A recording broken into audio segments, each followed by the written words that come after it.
Well, both guys were really good.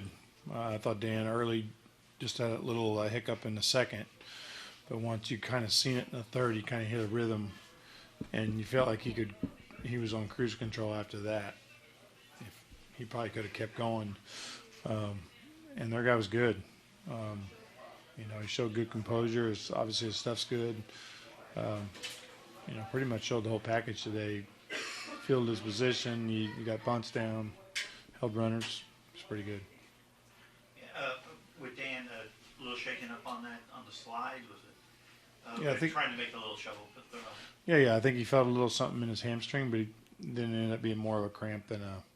Obviously, we've seen him continue to go after that, so I don't expect it to be anything. Could be a little sore tomorrow, but it sounded like it was more of a cramp than anything else. If he had a true hamstring, he wouldn't have kept pitching. Can you speak to him? I mean, there's speculation out there. He's taking him out. We know he's a pro. We know the deadline's tomorrow. How he kind of handled all this. Obviously, he's a Marlin right now, and may still be. But I think he's been through it. This guy's went from place. He's been shuffled a few different times, traded before he even got somewhere. So I don't think it really bothered him. He's a guy that goes to work, he studies, he's ready. I don't think anything seems to bother him. So I think he handled it fine. What in your eyes made Castillo so effective today? Well, to me, he used everything. He got a breaking ball over. He uses a changeup on the lefty. Velocity is really something you got to get going for. That changeup to me is a good pitch.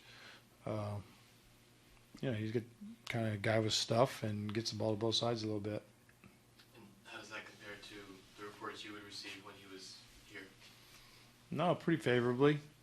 Guy throwing 100 and didn't really walk anybody. I mean, it was, yeah. I don't know if obviously, it was going to be like that.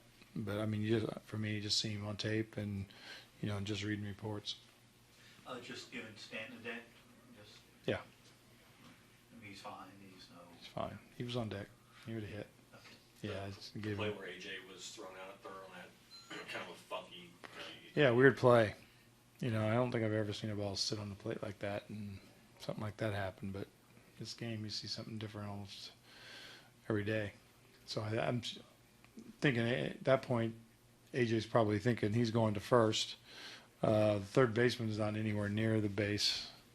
So it was just one of those. It was a little bit funny.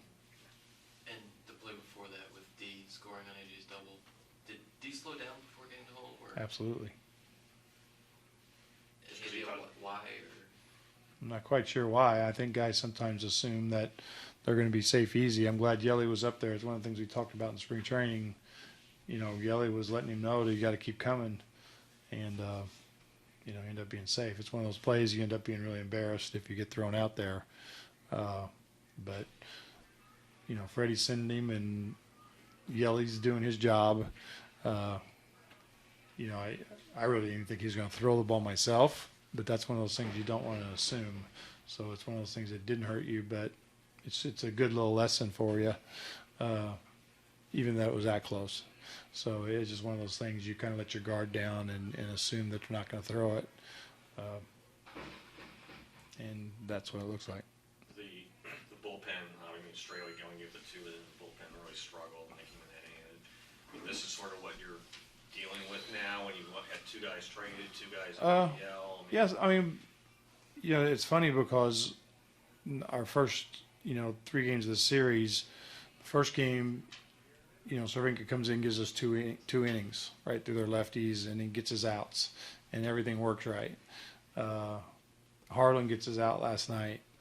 It's another situation really similar to, before with Cervinka tonight. He's got basically three lefties in a row there with Hamilton not left-handed. He's a switch hitter, but we want to go lefty against him, and you get Jeanette and Votto.